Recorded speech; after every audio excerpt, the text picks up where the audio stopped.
Welcome to episode 17 of the Popanimecomics Lounge. My guest today is Jennie Kwan, the voice of Suki from Avatar: The Last Airbender. But before we get into the interview, I'd like to remind everybody to check out popanimecomics.com for articles about anime, comics, and pop culture.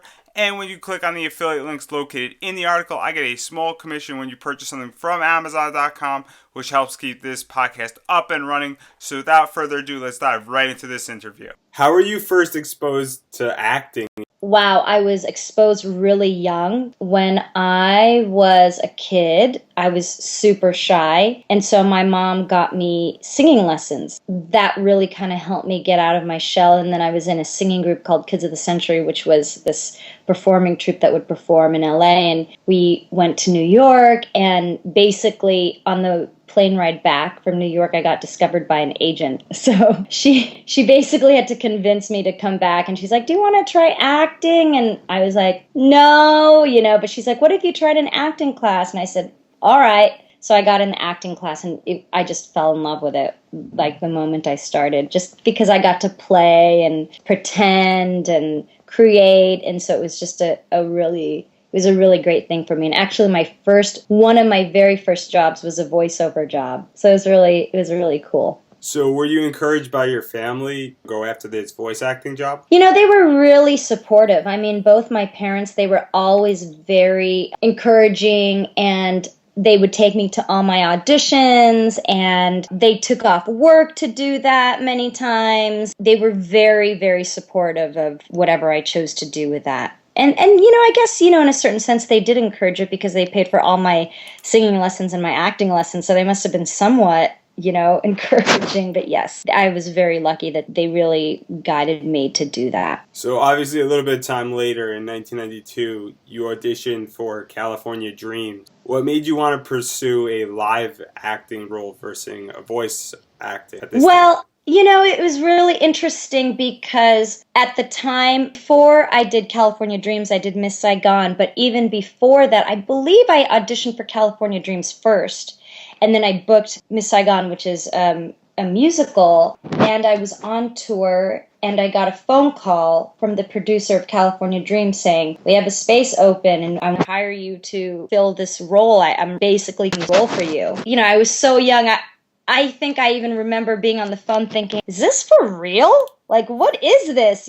But it all just kind of happened, I don't want to say simultaneously, but it really basically kind of fell into my lap. I mean, I did have 9 auditions for California Dreams because half of the auditions were in person, and then half of them were for singing. I've never discriminated against, voice acting or singing or musical theater or TV. I've been fortunate enough to be able to experience all the different genres. So to back up a little bit, how did you find out about the audition for California Dreams? My agent submitted me that at the time for California Dreams. What happened was I was originally auditioning for the part of Tiffany. That's a funny story because it was actually my girlfriend who played Tiffany, just dropped off her dog just before our interview here. It was her, myself, and then one of my other really close friends, Allie, who went for that same part. And we couldn't be more different. And so basically we got down to the last 3, which were us, and we went to what's called Network. And I didn't get the part originally, but that's why later on the producer called and said, hey, we want to bring you onto the show. So basically, long story short, the call came in to audition for this part, and I went. Obviously in 1993 you got the part. Do you feel that singing helped to get you that part? Absolutely. I mean, I probably wouldn't have gotten it if I couldn't sing. And obviously also California Dreams dealt with a bunch of teens dealing from a bunch of different backgrounds. Do you feel that your ethnicity helped you get the role? Originally, no. But again, like I said, it's so funny because I'm born and raised in LA, and so were my other girlfriends. Kelly and I were actually born at the same hospital. And then my other girlfriend was born about 30 miles away from Los Angeles. Originally, we were all very different. And, like the part called for California Girl, well, maybe sometimes people don't necessarily think of me as a California girl, but I definitely am. But then when I got called back to come back onto the show, the fact that they wrote a part for me, not necessarily the exact Asian background, but Asian, that helped. That really helped. the second time around. And when you joined the show, you were pretty young. Do you feel that the show reflected what you were going through as a teenager and what people your age were going through? Yes, to a certain degree. I think the subject matters that we faced, they tried to do universal subject matters, tried to push the envelope when possible. So I mean, the thing that I say that I'm very proud of is that I would get fan mail, or just people would stop me on the street and just said, I just really want to thank you for representing, who I am, like you're a face that could represent who I am in real life. So that was very, very gratifying, to know that I was able to just reflect back what was in society, and what people wanted to, like someone who might have looked like them or faced the struggles that maybe I would have faced ethnically or not, or just as a teenager, that was a really great platform. And I didn't even know that it was at the time, to be quite honest. I didn't know it would have such an effect on people. And then the show ended in 1997, and you appeared in 2 television episodes, Family Matters and The Nanny. How'd you get those roles? Basically, same way I auditioned for them. I got a call to go in. Same way. It's, you go in for the initial audition, and then you go, and if they like you, they give you a call back. And so that means that you meet with the producers of the show. And if they like, if you fit what their idea of the character is, and hopefully you do, then they call you to come play the part that you've auditioned for. So that's basically how that happened. And then in 2005, you went into voice acting. But before we get into that, you had a musical career, the group Nobody's Angel. How'd you all meet up in that group? So Nobody's Angel was pre-existing before I got into it.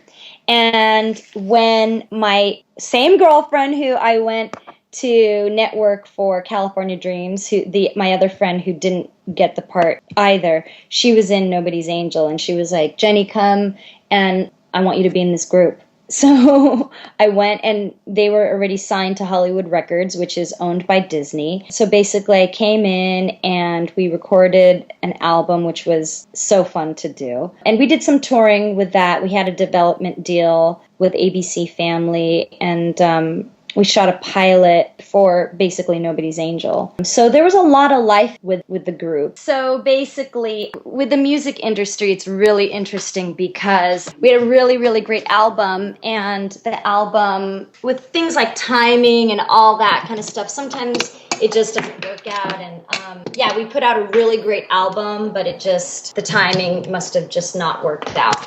But basically what I can say is Hilary Duff and Miley Cyrus are very lucky that we were the guinea pigs for Hollywood Records, because by the time they got done with us, they learned how to synergize everything, and they learned how to do merchandising and TV shows, and they got it together. But it took a little bit of experimenting with some other bands and groups like us to know how to do all that kind of stuff. But it was a great time. I wouldn't have changed that. Are you still in contact with members of the band? And are you still on friendly terms? Oh yeah, definitely. I actually am doing a project with my girlfriend who asked me to join Nobody's Angel. So just as of the present time, where she has a kids show that she has created, which is amazingly fabulous. And you can see me in a music video as Priscilla Poodle for Kids Rock, and it's a really cool song. It's like kids music and a high energy kids show, but the music, one of the producers of Nobody's Angel that produced a couple of our songs produced this song, so it's awesome. It's like pop music that sounds like adults would listen to, but is geared towards kids, so it's amazing. It's amazing music. Now, a bunch of my viewers are big fans of the show Avatar: The Last Airbender character Suki. How'd you get that role? So I actually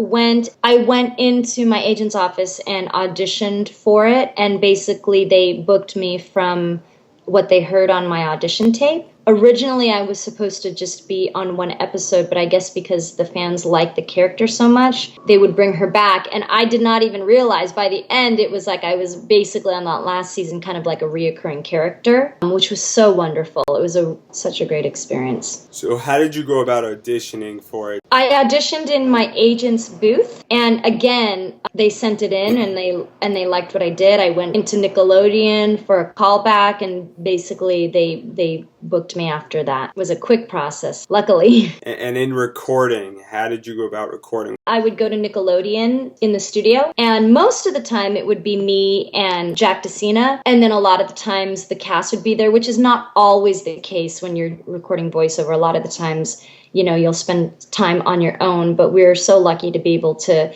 be with each other, especially on the last episode. All the characters were there, which was amazing. That was just, the energy was so great. But when I was on tour again, I wasn't there to be there live in person. So I thought, oh, they're probably going to replace me, but they would just find a studio where I was at, for example, Washington, D.C., and I would just go into the studio and they would pipe in the director over the phone, and I would do my scenes and my lines, and she would just direct me from LA. And it was I was so grateful, just so grateful that they kept on, because I was gone for quite some time. And so they would just, if they needed me, they would find a studio, I would go, and I would just do what I had to do. So how did you get into the character as Suki? Obviously, she evolved from season 1 all the way to the very last episode. Basically what I would do is, it really helped to, obviously read the script to see what was going on. And because the writing was so great, I really didn't have to do much. I just would see, sometimes I wouldn't even see the character right away, but from the first episode I was able to see her and see what she was about. But again, because the writing was so great, all I had to do was show up and feel into what was going on in her life and what she felt, and go from there. It really, luckily, was such a very fluid process. It just clicked right from the start, because she was just a young, very strong-willed young person, and really motivated and knew herself. That made it so much easier just to know that. You also voice acted in a bunch of other anime. Get 7, Fate Stay Night, When They Cry, Rosen Maiden. How do you typically receive anime dubbing roles? Same way. Nowadays, what's different about auditioning for voiceover work is a lot of it is, now we do it more on our own from our home studios. I will just record at home and send in my recording. If they like it, they'll hire me. Or if I don't get hired for like a specific anime, then they have that audition on file, and they can refer back to it. So I've booked a lot of jobs just from my auditions that are already on file with the various companies. And yeah, that process is much different than a regular voiceover process. And a lot of people don't know, it's like, unless you've watched the anime already, you receive the character you're going to do. A lot of the times you get to the studio and you see the translation on the spot, and you have to act on the spot. You don't have time with it. It's really good training. It's super challenging. I mean, at first it was just, I was like, what is this? But I think it helped me so much with my discipline and learning how to become even a better actor,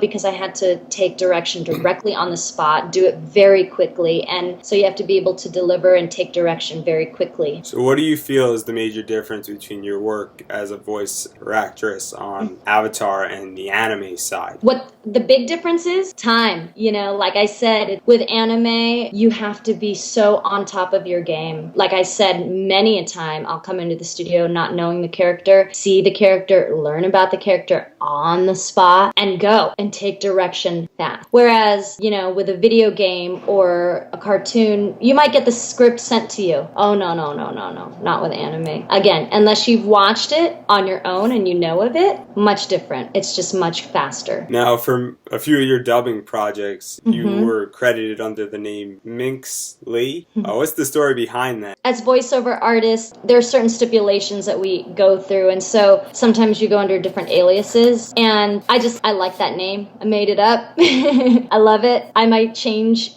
something to keep people on their toes, but that one is kind of stuck. Now, after a bunch of these dubbing, anime, voice acting roles, you went back to live action roles. What did you find challenging about shifting between voice over acting and live acting? For me, it hasn't been tough, just because I know the different genres. There's different genres to each kind of acting. Say I do a film that's very dramatic. It's going to be different than a 3-camera comedy on TV, which is going to be different from doing anime, which is going to be different from voice acting for a cartoon. I think that for whatever reason, because I've been doing acting and singing for a long time and not just one type, I've been able to transition very easily from one to the next, because I've had a chance to do almost every sort of genre, almost like film or TV or music or voice acting. So for me, it's just about knowing what kind of genre it is. So if someone is an athlete, it's like they probably know what things that they need for baseball, which is not going to be the same for tennis. Or if I'm an artist, it's like the difference between painting and being a sculptor. I just need to know my genres within my field. And luckily, I've been able to be blessed to have, again, to be able to touch upon each field. For me, it's been so fun to transition from one to the next. So a few years ago, you actually had a reuniting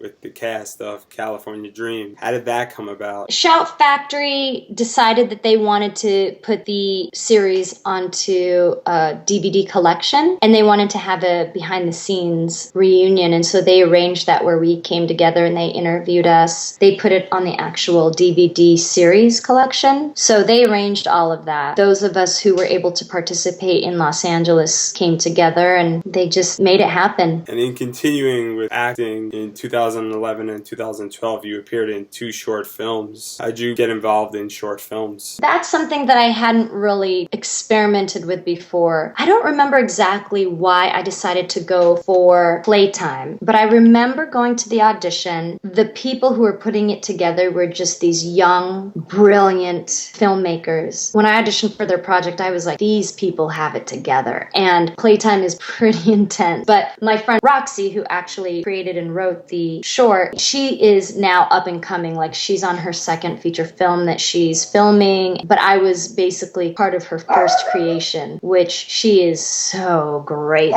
She's great. And a great storyteller and a great director. I mean, she's going to be like a big name one day. Just how hard she works and how she brings things together. So yeah, and when I was a part of that, she brought that film to different film festivals, which it did fairly well. And then the other film short, it's so funny, my friend who wrote it is from my acting class, and she just had me read for the different parts because people were missing. So I would like read a small part, and then she's like, Jenny, could you read for this part because so-and-so is missing? And I was like, sure, why not? Until like I became one of the leads in the movie. So that was really, really cool. Since then, that film has been in a lot of different film festivals as well. And then in 2013, you appeared in Anger Management. How was it working with Charlie Sheen? You know, he was great. He was on top of his game at the time then. Everybody knows from his reputation on what they see and hear in the media. But he was really, really professional and a gentleman and really easygoing and nice to work with. Everybody on that set was really nice. The food was good, you know, but it was great. It was a great set, had a great time, and my scene was with Charlie Sheen and directly with him, and he was great. Really have anything bad to say about him. How do you feel that your roles in being in plays and being on a stage have affected your acting career overall? I am grateful to have a theater background. Having my theater background has trained me and given me discipline to do all of these things. You know, learning how to develop character discipline, learning how to do anything, you know, on the spot, live, under difficult circumstances. I broke my thumb on stage when I was 18 doing Miss Saigon. Like, I finished the show. I mean, it's given me the best discipline that I could ever have, which allows me to just be more confident in what I do amongst all the genres of singing, acting, voiceover work, and just to kind of, I don't know if I really talk about it that much, but I learned how to do motion capture, which is, if you have seen the movie Avatar, it's when they do a lot of it on green screen. And I did that for a video game called True Crime, and this one was True Crime Hong Kong. And basically for motion capture, what they do is they have the camera set up on a huge sound stage, and you wear like a wetsuit with all these lights on it that are reflectors, and you're wearing a helmet that there's a camera attached to this metal bar, and then when the camera goes on, the light shines on your face, so you're basically blinded. It is so intense. And the characters that I played, you know, like this one character, she was just crying the whole time and having this emotional breakdown the whole time, and I thought, oh my gosh, like with this light shining in my eye and this person attached to me because they're following me with cords, and it was super intense. And I'll tell you that the director said, and I had to end up covering a bunch of parts because, like, for example, if you get into a car, you have to make sure you go at the same height each time, or if you pick up water to drink, you have to pantomime it, and you have to actually hold the actual width of the cup the same way every time. He said that he had to turn down actors because they couldn't do it. And he said, "Do you have a theater background?"